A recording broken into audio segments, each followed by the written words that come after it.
সালামু আলাইকুম সুপ্রিয় অ্যাডমিশন ক্যান্ডিডেট শিক্ষার্থী বৃন্দ, কেমন আছো তোমরা? তোমাদের সাথে দীর্ঘদিন পর আবার সাক্ষাৎ হলো। আশা করি সবাই ভালো আছো, সুস্থ আছো এবং পড়াশোনা ঠিকঠাক চলছে। তোমাদের সাথে স্কুল অফ এক্সিলেন্স একটি দারুণ ফ্রি কোর্স চালু করেছে ট্রাই অ্যাডমিশন নামে, যেখানে বিভিন্ন বিশ্ববিদ্যালয়ের প্রশ্ন বিশ্লেষণ সহ সাজেশন দেয়া এবং এমনকি গুরুত্বপূর্ণ টপিকগুলো খুব দারুণভাবে বিশ্লেষণ করানো হয়।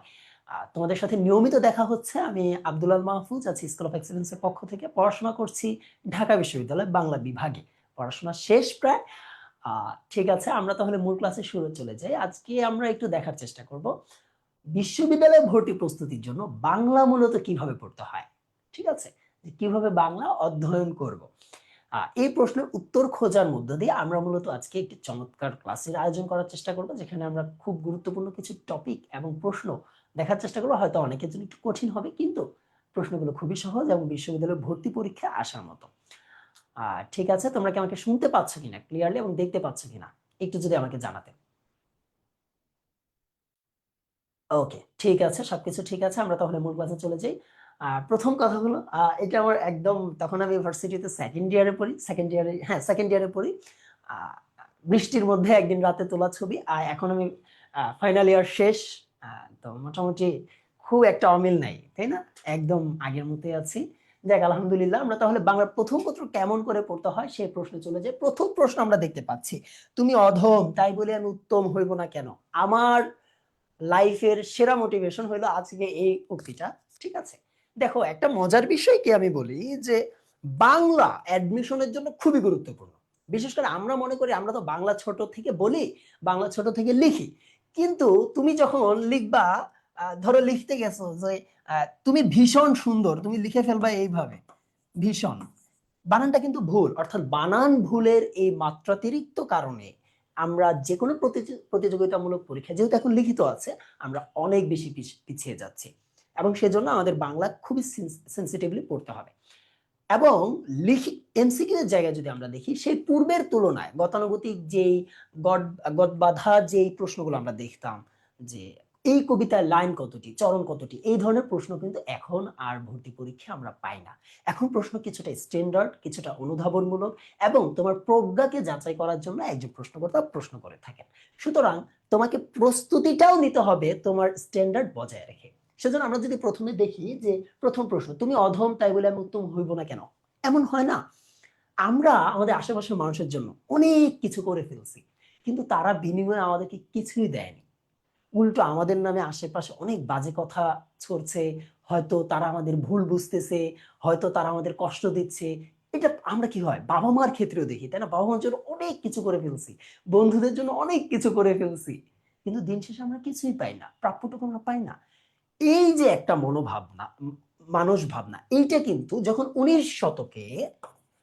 উনিশ শতকে এই বাংলায় নব্য রেনেসাঁস হয়েছিল, নব্য রেনেসাঁস, সেই নব্য রেনেসাঁর মূল কথা কি ছিল? নব্য রেনেসাঁর মূল কথা ছিল যে মানব জাতিকে মানবতা বোধ শেখানো। যেটা হয় যে আমাদের আমাদের পৃথিবীতে হিংসা, বিদ্বেষ, ক্রোধ, হানাহানি, প্রতিশোধ পরায়ণতা এগুলো অনেক বেশি, তাই না? তারপরে মানে স্বার্থপরায়ণতা এগুলো অনেক বেশি। যদি আমি একটা উদাহরণ দিই, ধরো বঙ্কিমচন্দ্র চট্টোপাধ্যায়ের কপালকুণ্ডলা উপন্যাস তোমরা নিশ্চয়ই পড়েছো। কপালকুণ্ডলা উপন্যাসের যে সম্ভবত প্রথম পর্বে বা দ্বিতীয় পর্বে নবকুমার যে চরিত্রটা ছিলেন, যে প্রধান নায়ক চরিত্র, নবকুমার জঙ্গলে যাবে গাছ কাটতে, ঠিক আছে, কারণ জাহাজের খাবার সব শেষ হয়ে যাচ্ছে, জ্বালানি শেষ হয়ে যাচ্ছে। তখন বৃদ্ধ লোকেরা বলতেছে যে তুমি একা যাও বাবু, আমরা যেতে পারবো না। দেখো, এখানে কোটে না কোট, তারা কিন্তু বৃদ্ধ, এবং বৃদ্ধ মানে তারা কি সেই অনেক আদি যুগের যে ফিলোসফি, আদি যুগের যে দর্শন, সেটাকে তারা ক্যারি করতেছে। আর নবকুমার নামটাই কি, নতুন কুমার, নতুন মানুষ, তাই না? সে তখন কি করতেছে, সে বলতেছে ঠিক আছে তোমাদের যাওয়ার দরকার নেই, আমি বাপু একাই যাচ্ছি, কারণ আমি কি নিঃস্বার্থ পরায়ণ মানুষ, আমি সমাজের উন্নতি করতে চাই, মানবতার উন্নতি করতে চাই। তুমি খারাপ, ঠিক আছে, তুমি তোমার স্বার্থ বুঝতেছো, তুমি উপকারে আসতে চাচ্ছ না, কিন্তু আমি তো এরকম নই। তখন নবকুমার এই উক্তিটা করেছিল, তুমি অধম তাই বলে আমি উত্তম হইব না কেন বা না হইব কেন। খুবই গুরুত্বপূর্ণ। এখান থেকে আরো একটা প্রশ্ন এভাবে আসতে পারে, যে উক্তিটা কোন রচনার, মানব কল্যাণের দেয়া আছে, উক্তিটা কোন সাহিত্যিকের, বঙ্কিমচন্দ্রের, কোন প্রবন্ধ থেকে নেয়া, মানব কল্যাণ থেকে নেয়া, কোন প্রাবন্ধিক এটি ব্যবহার করেছেন, আবুল ফজল। এইভাবে নানান ভাবে প্রশ্ন আসতে পারে। তাহলে আমরা যদি দেখি যে তুমি অধম, তাই বলে আমি উত্তম না হইব কেন, এখন তোমরা মোটামুটি বুঝে ফেলছো না? তোমরা এখন বুঝে ফেলছো না উত্তরটা কি হবে? বলো তো, আমি তো অলরেডি ব্যাখ্যা করে ফেলছি পুরো পুরো প্রশ্নটা। বলো তো উত্তরটা কি হবে? ডি, মানব প্রেম। হ্যাঁ, অর্থাৎ মানুষের প্রতি প্রেম। ওকে ফাইন, ঠিক আছে। অ্যাজ এ হিউম্যান বিং, হইতে পারে না আমি একজনের ক্ষতি করে ফেলছি, আমি জানিও না, হইতে পারে না সে আমার সাথে ক্ষতি করছে, তখন আমাকে কি করতে হবে? আমাকে তার প্রতি কি করতে হবে? সম্মান দেখাইতে হবে, শ্রদ্ধা দেখাইতে হবে, মেনে নিতে হবে যে ওকে ফাইন, ঠিক আছে, মানুষ কষ্ট দিয়েছে, সমস্যা কি, দিতেই পারে, এটাই তো পৃথিবীর নিয়ম। এই যে তোমার যে শ্রদ্ধাবোধ, এই যে তোমার যে বিনয়, এই যে তোমার মেনে নেওয়ার ক্ষমতা, এই যে তোমার মানব প্রেম, এই যে তোমার মানবতা, মূল্যবোধ, এটার জন্য তুমি আফটার ওয়ার্ল্ড বা তোমার বলা যেতে পারে পৃথিবীতেও তুমি এমন কিছু নিয়ামত পাবা, ইউ ক্যান্ট ইভেন ইমাজিন, তাই না? তুমি অনেক বেশি কি হবা, লাভবান হবা। তাহলে মানব প্রেম। ওকে, তারপরে প্রশ্ন আমরা যাই, মেয়ে মানুষ জিজ্ঞাসা করে ভয় করবে না তো উক্তিটিতে প্রকাশ পেয়েছে কোন জিনিস? আমাদের সমাজে খুব এরকম একটা সমস্যা আছে, তোমরা জানো যে ছেলেদের ভিতরে একটা পুরুষালী ভাব, পুরুষতান্ত্রিক ভাব না থাকে না, ডমিনেটিং, অনেক ডমিনেট করতে চায়। ডমিনেট মানে ভালো কিছু পর্যায়ে ছেলেদের এটা চর্চা, ছেলেদের বাই বর্ণ তারা এরকম হয়, কিন্তু ওভার ডমিনেটিং কখনোই তো ভালো না, সেটা তো হওয়া উচিত না। কিন্তু আমরা যদি আমাদের পূর্বের সমাজ দেখি, নারীদের ঘরে আবদ্ধ করে রাখা হতো, তাদেরকে তাদের কোনো অধিকারই তাদেরকে দেওয়া হতো না। এই যে এটা করছে, এটা করার কারণে কি হচ্ছে? তখন ওই নারী তার পূর্ণ বিকাশ ঘটতে পারতেছে না, তাই না? আর আমরা তখন কি করতাম? ধরো তোমার ছোট বোন, ঠিক আছে, ক্লাসে যারা তোমরা ছেলেরা আছো, একজন ছেলে ধরো তোমার ছোট বোনকে নিয়ে তুমি একটু ঘুরতে গেছো বাহিরে কোথাও, ঠিক আছে, কোথাও ঘুরতে গেছো। এখন বাহিরে ঘুরতে যাওয়ার এক মাঝে তুমি, তোমার ছোট বোন তোমাকে বলতেছে, ধরো রাস্তা পার হবা, রাস্তা পার হওয়া তুমি একটু ভয় পাচ্ছ, তোমার ছোট বোন বলতেছে আরে ভাই আসো তো, আমি তোমাকে রাস্তা পার করে দিচ্ছি।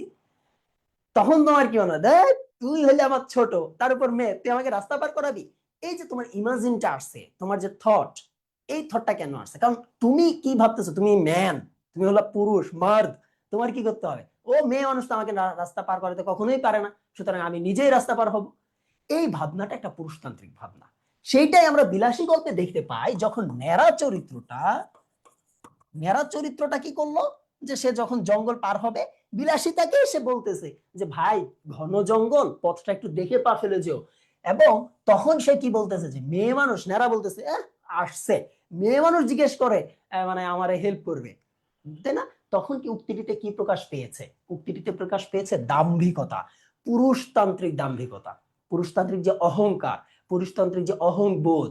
এই তোমরা বুঝতে পারছো নাকি কঠিন করে বলে ফেলতেছি? তোমরা যারা ক্লাসে আছো, এই তোমরা বুঝতে, মোস্তফা কামাল লেখছে স্যারকে আজকে আরো বেশি এনার্জেটিক লাগছে, আর তাই নাকি? জোস তো। ঠিক আছে, দেখো এই, স্যার তো এনার্জেটিক সবসময়, সারা জীবন স্যার এনার্জেটিক, তাই না?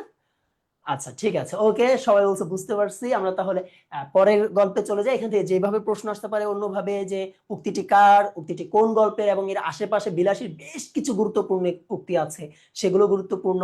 এবং একটা জিনিস মনে রাখবা, এটা কিন্তু শরৎ সাহিত্য, এবং মজার বিষয় হলো শরৎচন্দ্র খুবই নারী প্রেমী মানুষ ছিল। নারী প্রেমী মানে নারীদের প্রেমে মুগ্ধ না, তিনি নারীদেরকে অনেক শ্রদ্ধা করতেন। নারীদের শ্রদ্ধা, নারীদের অধিকার, নারীদের জীবন যাপন, জীবন চরিত্র, এগুলো নিয়ে তিনি সাহিত্যে লিখতেন।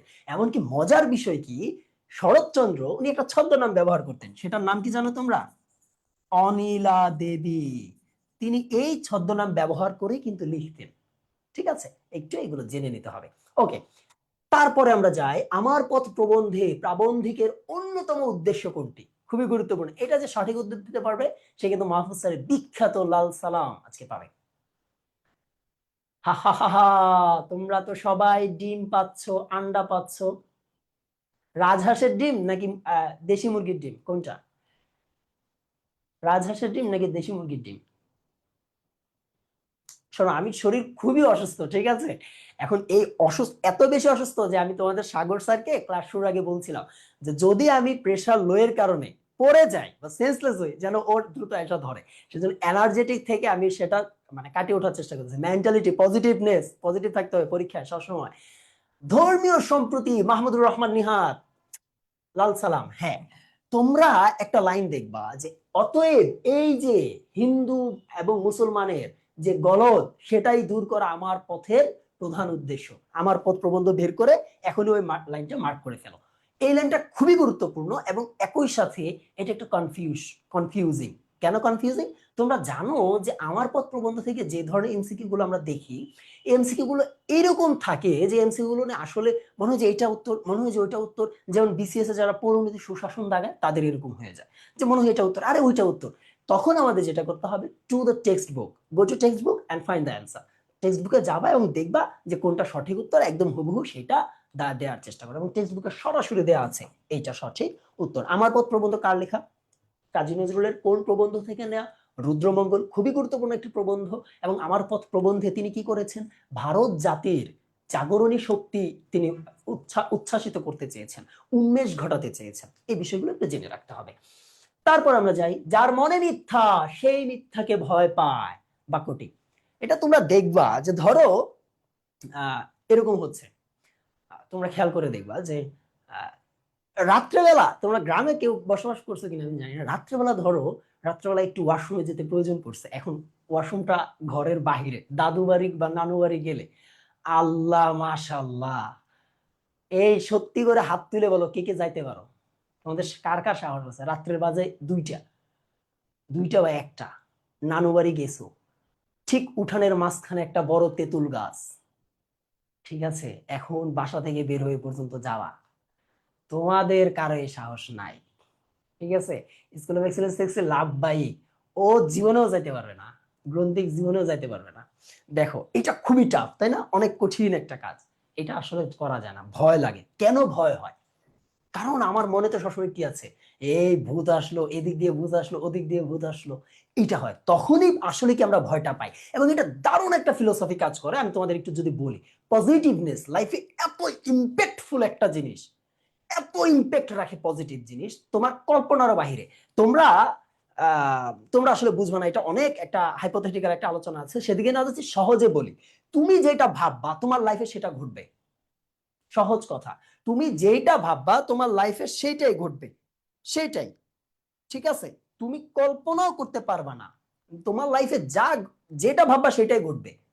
কিন্তু এই ভাবনাটার মধ্যে একটা বিষয় আছে, সেগুলো হাইপোথেটিক্যাল আলোচনা, সেখানে যায়। তার মানে আমি ভাবতেছি ভূত আমার পেছনে আছে, এবং দেখবা তুমি কতক্ষণ পরে তাকিয়ে দেখতেছো এই কোন দিক দিয়ে ভূত আসলো। সুতরাং এই বিষয়গুলো কেন হয়? আমার ভিতরে যখন মিথ্যা থাকে, আমার ভিতরে যখন কলুষিত থাকে, আমার ভিতরে যখন অন্যায় থাকে, তখন আমি কি করি? তখন আমি মনে করি সব জায়গায় মনে হয় অন্যায় আছে, ও মনে হয় অন্যায় করছে, ও মনে হয় ভুল করছে, ও মনে হয় চুরি করছে, এরকম হয় না? সেটাই বলছে যে যার মনে মিথ্যা, যে ভিতরে মিথ্যাকে লালন করে, সে তো মিথ্যাকে ভয় পাবে। অন্যকে মিথ্যাকে ভয় পাবে? আমার ভিতরে সত্যি আছে, আমি 3 কুল করে ঘুমাইছি, আরে কিসের ঝিনভূত আসলে কানের নিচে মায়ের উপর তাল গাছ আর চরক গাছ, হবে না এরকম?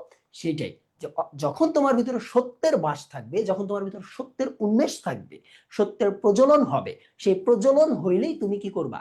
সত্যের দিকে ধাবিত হইবা। এটা নজরুল বুঝাইতে চাইছে।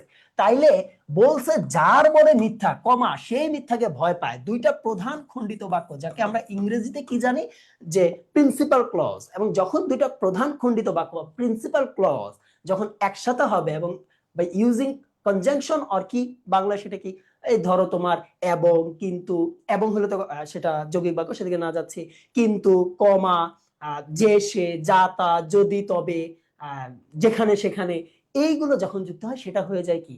সেটা হয়ে যায় জটিল বাক্য। সুতরাং সঠিক উত্তর কি? জটিল বাক্য। ক্লিয়ার? বুঝতে পারছো?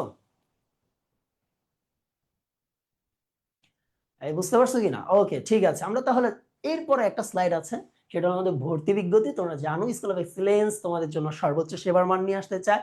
স্কুল অফ এক্সেলেন্স কখনোই বলে না তোমরা আমাদের এখানে এগুলো প্রচার করো, আমাদের এগুলো শেয়ার করো, কমেন্ট করো। আমরা একটা স্ট্যান্ডার্ড বজায় রাখার চেষ্টা করি, আমরা একটা ফিলোসফি মেনটেন করি যে যে ভালো তার প্রচার আল্লাহই করে দেন। কিন্তু অবশ্যই তোমাদের সেখানে কিছুটা সাহায্য করতে হবে আল্লাহর পক্ষ থেকে। কি সাহায্য? সেটা হলো তোমরা যখন জানবা যে আমরা ভালো কিছু করার চেষ্টা করছি, সেটা সদকায়ে জারিয়া হিসেবে তোমরা সেগুলো প্রচার করবা। এর মাধ্যমে স্কুল অফ এক্সেলেন্সের প্রচার হবে। স্কুল অফ এক্সেলেন্স বর্তমানে প্রথম যারা ফার্স্ট টাইমার যারা আছে, যারা সেকেন্ড টাইমার আছে, যারা একাডেমিক ব্যাচে আছে, সবার জন্য কোর্স লঞ্চ করেছে। এমনকি সি ইউনিটের ক্লাসও স্কুল অফ এক্সেলেন্স নিয়ে থাকে সেরা টিচার দিয়ে। সুতরাং তোমরা ভর্তি হয়ে যেতে পারো। ঠিক আছে, তাহলে যদি আমরা যাই এর পরের প্রশ্নে, কার প্রত্যেকটি কথা অনুপমের ভিতরে স্ফুলিঙ্গের মতো আঘাত করতে লাগলো? কার প্রত্যেকটি কথা অনুপমের ভিতরে স্ফুলিঙ্গের মতো আঘাত করতে লাগলো? আহা, এই তো পাইরা গেছো। দেখো, অপরাজিতা গল্পে যখন এই অনুপম চরিত্রটা এমএ পাশ করছে, পাশ করে চারদিকে সে কি করতেছে, নারী রূপের মরীচিকা দেখতেছে, কোনো কাজ নাই, উমেদারি নাই, উমেদারি অর্থে কি, চাকরির জন্য লবিং করা, তাই না? কোনো কাজ নাই, চাকরির জন্য প্রার্থনা নাই, ওই মুহূর্তে অন দ্য টাইম যখন বিনুদা, বিনুদা কি হয়, তার পিসতুতো ভাই, পিসতুতো ভাই আইসা কি বলতেছে, যে একটা মেয়ে, সরি, বিনোদা, বিনোদা ফার্স্টে তো হরিশ আইসা বলছে, ঠিক আছে, হরিশ আইসা বলছে মেয়ে যদি বলে একটা খাসা মেয়ে আছে, তখন বিনোদা আইসা যখন ওই মেয়েকে দেখছে এবং দেখার পরে বিনোদার কাছে যেমন অনুপম সবসময় বসে থাকতো প্রতিদিন সন্ধ্যায়, যে কেমন সে মেয়ের রূপ, প্রেমে বললে যা হয়, কেমন সে মেয়ের রূপ, দেখতে কেমন, ঠিক আছে, এটা এটা কিন্তু একটা দারুণ অনুভূতি, এটা তোমরা অনেকেই হয়তো পাইছো। তো সেই বিনোদার প্রত্যেক কথা যে যাই বলে কল্যাণীর সম্পর্কে, মনে হয় যে ইস আরেকটু যদি বলে, যেইটাই বলো না, যে আরেকবার যদি বলতো, এই যে তার একটা আকাঙ্ক্ষা, তার ভিতর যে একটা প্রেমের বাসনা, সেই কথাগুলো তার ভিতর স্ফুলিঙ্গের মতো আঘাত হানতে লাগলো। সেটাকেই বলছে যে কার প্রত্যেকটি কথা অনুপমের ভিতর স্ফুলিঙ্গের মতো আঘাত করতে লাগলো, বিনুদা। পরবর্তী প্রশ্নে চাই, পরবর্তী প্রশ্ন যদি দেখি যে বাইরের আকাশে শঙ্খচিল উড়ে আর অদূরে বেড়ার উপর বসে দুটো কাক ডাকাডাকি করে অবিশ্রান্ত ভাবে, লাল সালু উপন্যাস থেকে নেয়া সৈয়দ ওয়ালিউল্লাহর, তাই না? খুবই গুরুত্বপূর্ণ একজন সাহিত্যিক বাংলা সাহিত্যে, যার ওইখান থেকে প্রশ্ন আসবেই, আসেই। সৈয়দ ওয়ালিউল্লাহ অল্প কিছু উপন্যাস লিখে এত আধুনিক ভাবে লিখেছে, মানে স্মার্ট একজন তিনি ছিলেন, সাহিত্যিক ছিলেন, দারুণ। ঠিক আছে, এই সৈয়দ ওয়ালিউল্লাহ লাল সালু উপন্যাসে তিনি যখন জমিলা চরিত্রের আগমন ঘটে এবং জমিলা চরিত্রটি রহিমার সাথে বসে একটু খোঁজ গল্প করছিল, ওই টাইমে এই চরণটা আছে যে বাইরের আকাশে শঙ্খচিল উড়ে আর অদূরে বেড়ার উপর বসে দুটো কাক ডাকাডাকি করে অবিশ্রান্ত ভাবে। একটা স্বকীয় চরিত্র, একটা স্বাধীন চরিত্র যেভাবে মুক্ত ভাবে বেঁচে থাকে, ঠিক তেমনি একটা কাক মুক্ত আকাশে, একটা শঙ্খচিল মুক্ত আকাশে যেভাবে উড়ে, সেটার সাথে জমিলার সত্তাকে তুলনা করা হয়েছে। অর্থাৎ কার স্বভাবগত অভ্যাস ফুটে উঠেছে, জমিলা চরিত্রটিকে। এবং জমিলা চরিত্রটিকে একটা প্রাণীর সাথে তুলনা করা হয়েছে লাল সাল উপন্যাসে। কে বলতে পারবে সেই প্রাণীটার নাম কি? যে বলতে পারবে লাল সালাম দেওয়া হবে। এনিবডি? কেউ কেউ কেউ কেউ আছো, কেউ আছো? আহা, কেউ নাই, ইস, শেষ শেষ শেষ। জমিলা ঠিক যেন, ঠিক যেন কি একটা উপন্যাস পড়ে নাই, তোদের থাবড়ায় কানাবটি লাল করে দেওয়া দরকার, বলেন বেয়াদব সবগুলো, পড়াশোনা করে না সারাদিন, ফেসবুক ফেসবুক, ইউটিউব, ইনস্টাগ্রাম, গরুর গরুর ঘাস খেটে খাওয়া লাগবে সারা জীবন। আর একটু বড় হও, আমাদের মতো বয়স আসো, চারপাশের নানান কথা শুনবা, তখন বুঝবা কত ধানে কত চাল। বুঝতে পারছো? বাপেরটা বসে বসে খাচ্ছ তো ভালো লাগতেছে না, ঠিক যেন বেড়াল ছানা। এই তোমাদের বকা দিলে কে কে মন খারাপ করো, নাকি ভালো লাগে? মাহফুজ ভাই বকা দেয় না, এরকম একটা রিউমার তোমরা মাঝে ছড়াই দিছো, আগে প্রচুর বকতে, এখন আর বকে না। ঠিক আছে, পড়াশোনা ঠিকঠাক করো, এটা তোমাদের জন্য অনেক দরকার। আরে বাবা, অল্প কয়দিনই তো পড়াশোনা করবা, এই অ্যাডমিশনের ধরো 3-4 মাস, অ্যাডমিশনের 3-4 মাস, তারপরে অনার্সে উঠা ফার্স্ট ইয়ার সেকেন্ড ইয়ার দুই একটা স্কিল শিখবা, যেটা তোমার একটা ব্যাকআপ দিবে, এবং যেটা তোমাকে একটা মানে প্রেস্টিজিয়াস ইস্যু তৈরি করবে, এবং দেন যায় যদি চাকরি বাকরি বিসিএস দিলে দিবা, আইএলটিএস দিলে বাইরে চলে যাবে, শেষ, লাইফ সেটেল। এত পেইন নেওয়া লাইফে দরকার আছে? দেখো, যেটা বলছিলাম, জমিলার কথা বলা হয়েছে, এবং মজিদ কপট চরিত্র, সঠতা, ভণ্ডামি সবকিছুর প্রতিভূ তিনি। রহিমা গ্রামের সকল নারীর সংস্করণ এবং মজিদের যোগসূত্র ছিলেন তিনি। আর আমেনা বেচারি একজন নারী সন্তান শোকে যিনি তালাকপ্রাপ্ত হয়েছেন, তাই না? খালেক ব্যাপারী প্রথম পক্ষের স্ত্রী, দ্বিতীয় পক্ষের স্ত্রীর নাম কি ছিল? তানু বিবি। এই তানু বিবি আবার একটু কি ছিল, বাচাল টাইপের কিছু, মানে একটু লোভী টাইপের ছিল তানু বিবি। এবং সে সবার সাথে একটু মানে হাব ভাব দেখায় চলতো যে আমার জামাই তো মাতব্বর খালেক ব্যাপারী। ঠিক আছে, মাসি পিসি গল্পকে তাৎপর্যপূর্ণ করে তুলেছে কোন চরিত্র? মাসি পিসি গল্প লেখাকার মানিক বন্দ্যোপাধ্যায়ের, এবং মানিক বন্দ্যোপাধ্যায় মাসি পিসি গল্পে একই সাথে লিবিডো এবং কার্ল মার্কসের যে মার্কসীয় তত্ত্ব, দুইটারই একটা সংমিশ্রণ ঘটাইছে, এবং সেই সংমিশ্রণের মধ্য দিয়ে মাসি এবং পিসির চরিত্রদ্বয়কে এত দারুণভাবে তিনি অঙ্কন করেছে শিল্পভাষ্যে, যা মাসিবেশির চরিত্রটি মূলত গল্পটাকে তাৎপর্যপূর্ণ করে তুলেছে, এবং এই সরাসরি লাইনটা লেখা আছে পাঠ পরিচিতিতে। কিন্তু এই জায়গায় যে স্টুডেন্টরা মাসিবেশি গল্পটা শুধু পড়বে কিন্তু গল্পের পাঠ পরিচিতি এড়িয়ে যাবে, সবাই দাগাবে একটা চরিত্র আছে, তার নাম কি আলহাদি। এই আলহাদিকে তোমরা অনেকে আল্লাদি বলে থাকো বা আহলাদি বলে থাকো, আল্লাহর দোহাই লাগে সেটা বলবা না, বলবা আলহাদি। ঠিক আছে, দেখো এই আলহাদি চরিত্র দাগাবা, কিন্তু আলহাদি কিন্তু নয়। সঠিক উত্তর হলো মাসি এবং পিসি। মাসি এবং পিসির যেই সকল সমাজের বিরুদ্ধাচরণ, সমাজের বিরুদ্ধে তাদের যে প্রতিবাদ সংগ্রাম, দুর্ভিক্ষের বিপরীতে তাদের দাঁড়ানো, নারী হয়ে বৈঠা চালানো, নৌকা চালানো, সবজি বিক্রি করা ইত্যাদি কাজ দয়ের মধ্য দিয়ে মাসি এবং পিসি দুটি চরিত্র গল্পটিকে তাৎপর্যপূর্ণ করে তুলেছে। ঠিক আছে, তারপর আমরা যাই। আমি দৌড়ে যাই যত বন্ধন, যত নিয়ম কানুন শৃঙ্খল, আমি মানি না কোনো আইন, আমি ভরাতরি করি ভরা ডুবি, আমি টর্পেডো, আমি ভীম ভাসমান মাইন। কাজী নজরুল ইসলামের অগ্নিবীণা কাব্যগ্রন্থের দ্বিতীয় কবিতা হইল এই যে লেখা বিদ্রোহী কবিতা। আরেকটা তথ্য মনে রাখো, এই অগ্নিবীণা কাব্যগ্রন্থের প্রথম কবিতার নাম হইল প্রলয় উল্লাস। প্রলয় উল্লাস খুবই গুরুত্বপূর্ণ, পরীক্ষা মাঝে মাঝে আসে। এবং এই অগ্নিবীণা কাব্যগ্রন্থের সর্বশেষ কবিতার নাম হলো মহররম। মহররম, ঠিক আছে। সর্বমোট 12টা কবিতা এই কাব্যগ্রন্থে আছে, অগ্নিবীণা কাব্যগ্রন্থে। মূলত তিনি বলছে আমি দলে যাই যত বন্ধন, যত নিয়ম কানুন শৃঙ্খল। এই যে মানে কি যেন বলে, তিনি বলতেছে কি, অর্থাৎ সমাজে যারা অন্যায় করতে আসছে, যারা অন্যায়কে মানে আসন গেড়ে বসাইছে, তারা যে নিয়ম, যে কানুন, যে শেকল, যে শৃঙ্খল, যে নীতি তারা সৃষ্টি করেছে, সেটাকে সে ডোন্ট কেয়ার ভাব দেখিয়ে তুড়ি মেরে উড়াইয়া দিচ্ছে। অর্থাৎ তিনি শৃঙ্খল বলতে এখানে কি বোঝাচ্ছেন, তিনি বলতেছেন সমাজের যত নিয়ম কানুন এবং শেকল, যে শেকল তৈরি করেছে, শৃঙ্খল কি সবকিছুকে আটকে রাখে না, একটা বন্ধন সৃষ্টি করে না, অর্থাৎ শেকলটাই তো এখানে অনেক বেশি প্রাসঙ্গিক। অর্থাৎ যে শেকল সৃষ্টি করেছে সমাজে, সেটাকে সে ডোন্ট কেয়ার ভাব দিয়ে লাল সালাম করে দিচ্ছে। ক্লিয়ার? ঠিক আছে, তারপরে আমরা যাই। ও আরেকটা কোর্স ফিচার আছে আমাদের, তোমরা জানো যে 230টির বেশি লাইভ এক্সাম, 180টির বেশি লাইভ ক্লাস, 24/7 ডাউট সলভ আছে, ওয়েব অ্যাপ আছে, রেকর্ড ক্লাস সুবিধা, সকল ভার্সিটি পূর্ণাঙ্গ ভর্তি প্রস্তুতি। এবং ভর্তি হলে তোমরা 3টি প্রিন্টেড ডাইজেস্ট পাবা, একটা প্রিমিয়াম টি শার্ট পাবা, ওএমআর শিট পাবা, প্র্যাকটিস বুক পাবা। ঠিক আছে, আমার মনে হয় যে it's worth it to enroll in school of excellence. Okay, যাই। দেখো, মানব কল্যাণ প্রবন্ধে মনুষ্যত্বের অবমাননা বলতে কোন ক্রিয়াকর্মকে বোঝানো হয়েছে? মানব কল্যাণ প্রবন্ধে মনুষ্যত্বের অবমাননা বলতে কি বুঝাইছে বলো? মানব কল্যাণ প্রবন্ধে মনুষ্যত্বের অবমাননা বলতে কি বুঝাইছে? একদম সহজ, করুণা বশবর্তী দান খয়রাত করা। অর্থাৎ ধরো একটা মজার বিষয় যে তোমাদের সাথে আমার সম্পর্ক নাই, তোমরা এসে আমার কাছে হেল্প চাইলা, আমি তো খুবই দাম্ভিক মানুষ, আমি নিজের হেই মনে করি সেই মনে করি, আমি তোমাদেরকে একটু ভাব টাপ দেখায় 500 টাকার একটা নোট দিয়ে দিলাম।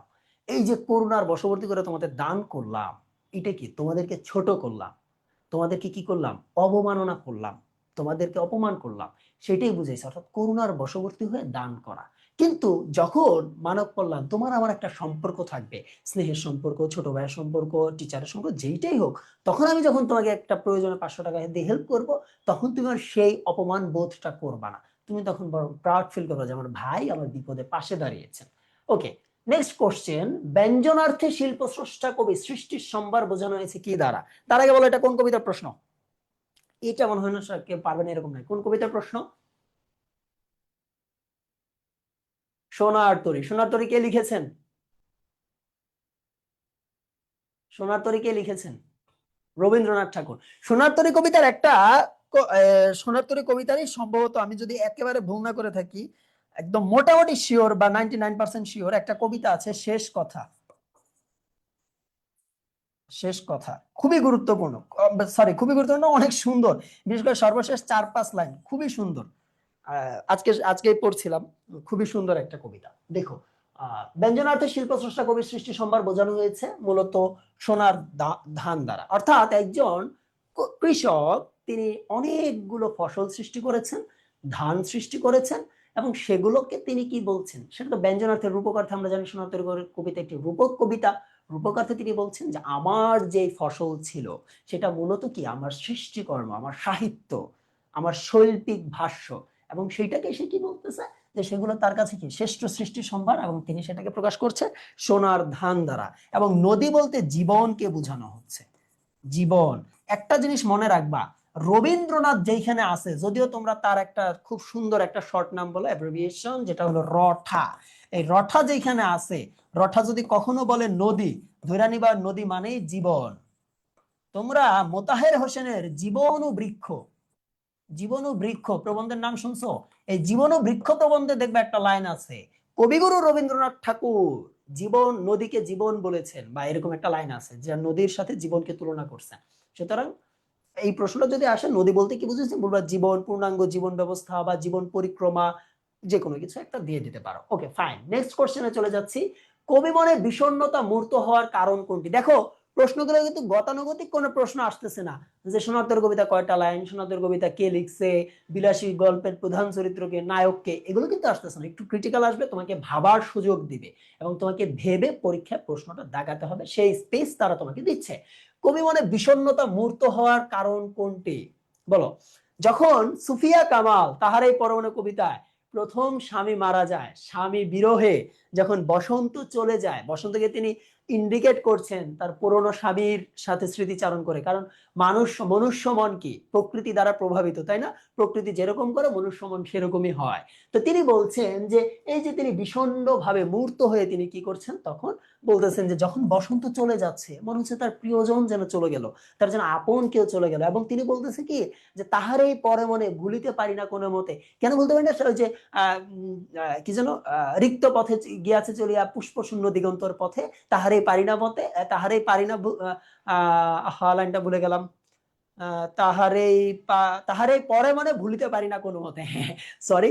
তো এই যে তার যে প্রিয়জন চলে গেছে সেটাকে সে বসন্তের সাথে তুলনা করতে, যে বসন্ত ঠিক যেভাবে চলে যায় শীত আগমন ঘটে, এবং পৃথিবীর নিয়ম এটা।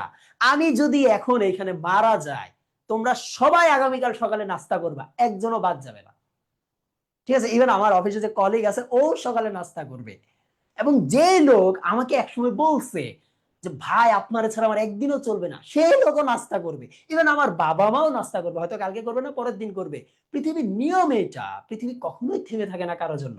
পৃথিবী থেমে থাকে না বটে, কিন্তু আমরা থেমে থাকি। যদি ভিতরে বিবেক বোধ থাকে, যদি ভিতরে অপরাধ বোধ থাকে, তাহলে তার জীবন আর ওই পূর্বের মতো আগাইতে পারে না। আর যদি অপরাধ বোধ না থাকে, সে তো ওই যে আল্লাহর মোহর মারা দিল নিয়ে ঘুরবে ফিরবে, সে মনে করবে I am doing enough good man. ঠিক আছে, দেখো যেটা বলতেছিলাম, বসন্তের যখন চলে যায় তখন সেই তাহার এই পরমাণু কবিতা সুফিয়া কামাল খুবই কষ্ট পায়। সুতরাং সেই জায়গায় কবির মন কি হয়ে যায়, একটু বিষণ্ণ দ্বারা মূর্ত হয়েছিল। এবং স্কুল অফ এক্সিলেন্সে ভর্তি করা যাচ্ছে 1500 টাকা ছাড়ে 25 আগস্ট পর্যন্ত, তোমরা সেই সুযোগটা পাচ্ছ। দ্রুত ভর্তি হয়ে নাও, না হলে লস করবা, এটা সত্যি কথা। দ্রুত ভর্তি হলে না হলে লস করবা, কারণ স্কুল অফ এক্সিলেন্স তোমাকে যে সেরা প্রস্তুতিটা দিবে, আমার মনে হয় অন্য কোচিং খুব কম চেষ্টা করে এই ধরনের প্রস্তুতি দেওয়ার জন্য। আমরা পরের স্লাইডে চলে যাই। পরবর্তী প্রশ্ন, 18 বছর বয়স যে ড্যাশ, এটা যে সঠিক উত্তর দিতে পারে তার 2 হাতে লাল সালাম দিব। বলো এটা কি সঠিক উত্তর? 2 হাতে লাল সালাম দিব যে সঠিক উত্তর বলতে পারবা।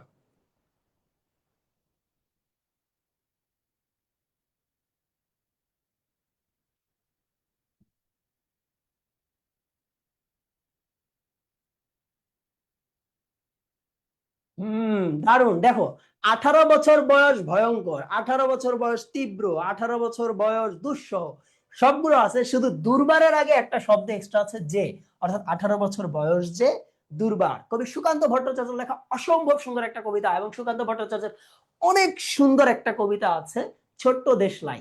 এত সুন্দর একটা কবিতা, আমি ছোট্ট একটা দেশলাই, অবজ্ঞা ভরে আমাকে ফেলে রাখছিল না, একদিন সব ছারখার করে দিব। কত দারুণ ভাবে লিখছে, তাই না? যে আমাকে তুমি অবজ্ঞা ভরে ফেলে রাখছো, একদিন কিন্তু সব ছারখার করে দিব, একদম জ্বালিয়ে পুড়ে ছারখার করে নিজের প্রমাণ দিব। তাই না? খুব সুন্দর একটা কবিতা, এবং এটা এবার ঢাকা বিশ্ববিদ্যালয়ে লিখিততে আসছিল। ঠোঁটে তার একটু হাসি বিছানো থাকে, কোন রচনার উদ্ধৃতি? এইটা কে দিতে পারবো বলো? এবার তো তোমরা শেষ। এটা এটা সবাই ভুল করবা, মেবি মেবি সবাই ভুল করবা। ফার্স্ট একজন উত্তর দিছে লাল সালু। আচ্ছা দেখি আর কে কি বলে। আর কেউ এনিমোর? লাল সালুই বলছে ম্যাক্সিমাম, লাল সালুই বলতেছে। দেখো অপরিচিতা উত্তর আসছে, অপরিচিতার উত্তরও আসতেছে। ওকে দেখো আমি বলি, আমি জানতাম এটা তোমরা ভুল করবা। রেইনকোট গল্প তোমরা যারা পড়েছো, রেইনকোট গল্পে যখন শ্যালক মিন্টু রেইনকোট পরিধান করে, কে পরিধান করেছিল? দুলাভাই নুরুল হুদা যখন পরিধান করে, এবং পরিধান করার পর সে যখন বাসে উঠে, বাসে উঠার পর সবাই তার দিকে খুব অবাক চোখে তাকাচ্ছিল, এবং সে যা তার পছন্দ মতো একটা সিটে যখন ধপাস করে বসে, তখন সেখানে একটা লাইন আছে। তোমরা তোমাদের রেইনকোট গল্পের পাঠ্য বইয়ের সর্বশেষ লাইনের দিকে যাইবা, ওই অংশে বাসে ওঠার অংশের ওই জায়গায় সর্বশেষ দিকে লেখা আছে, ঠোঁটে তার একটু হাসি বিছানো থাকে। খুবই গুরুত্বপূর্ণ, খুবই খুবই গুরুত্বপূর্ণ একটা এমসিকিউ, রেইনকোট গল্প। ওকে ফাইন, আমাদের ক্লাস শেষ, বাট আমরা যেহেতু এমসিকিউ সমাধান করি, এখন সবচেয়ে গুরুত্বপূর্ণ যে কথাটা হলো বাংলা প্রথম পত্র পড়বা কিভাবে। তোমরা এতক্ষণ প্রশ্ন সমাধান করার মধ্যে দিয়ে জেনে গেছো কিভাবে পড়তে হবে, এমসিকিউ গুলো কিভাবে আসবে, এমসিকিউ গুলোর জন্য প্রস্তুতি কিভাবে নিতে হবে।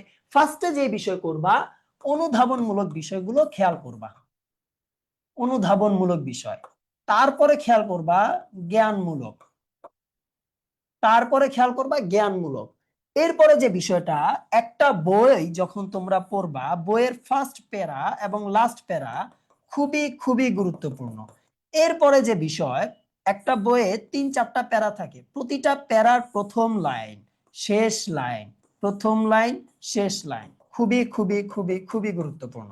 এরপরে যে কাজ করবা, একটা গল্পের অনুধাবন ব্যাখ্যা সম্পূর্ণ রূপে তোমার নখদর্পণে রাখবা। এরপরে যেটা করবা, পাঠ পরিচিতি একদম কোরআন শরীফের মতো এটা মুখস্থ করে রাখবা। মুখস্থ যে লাইন বাই লাইন সেটা না, জ্ঞান ধীমান দিয়ে সেটা মুখস্থ করা, মানে বুঝে সেটা মুখস্থ করে ফেলবা। তারপরে যে বিষয়, যে একটা গল্পের বা গদ্যের সেটার শব্দের অংশ, শব্দার্থ, সেইটা তোমার ঠোঁটের আগায় থাকবে। ক্ষেত্র বিশেষে যেমন আমাদের রঠা আছে এবং নজরুল আছে, তাদের যে কবি ও লেখক পরিচিতি অংশ, সেইটা সম্পর্কে জানবা, এবং অবশ্যই বাকি গদ্য পদ্যের লেখক পরিচিতি সম্পর্কে তোমাকে জানতে হবে। এখন বলো তোমাদের কি কোশ্চেন আছে, তোমাদের কোনো জিজ্ঞাসা আছে? যে ভাই আর কিভাবে পড়বো, যদি কোনো জিজ্ঞাসা থাকে অবশ্যই হাত তুলো, হাত তুলে কোশ্চেন করতে পারবে।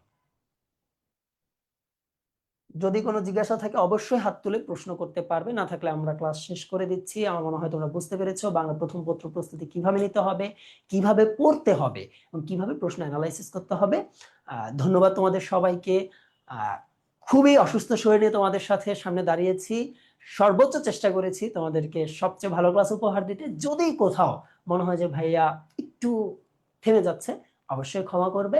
দেখা হবে ইনশাল্লাহ পরবর্তী কোনো ক্লাসে। সে পর্যন্ত ভালো থাকবে, সুস্থ থাকবে, এবং হ্যাঁ, সবসময় যেটা বলি, কাউকে কখনো ঠকাবে না, কাউকে কখনো ক্ষতি করবে না, অন্যের হক নষ্ট করবে না। সমাজের উপকারে আসো, পরিবারের উপকারে আসো, নিজের উপকারে আসো। ভালো থাকো, সুস্থ থাকো। আসসালামু আলাইকুম রহমতুল্লাহি ওয়া বারাকাতুহু।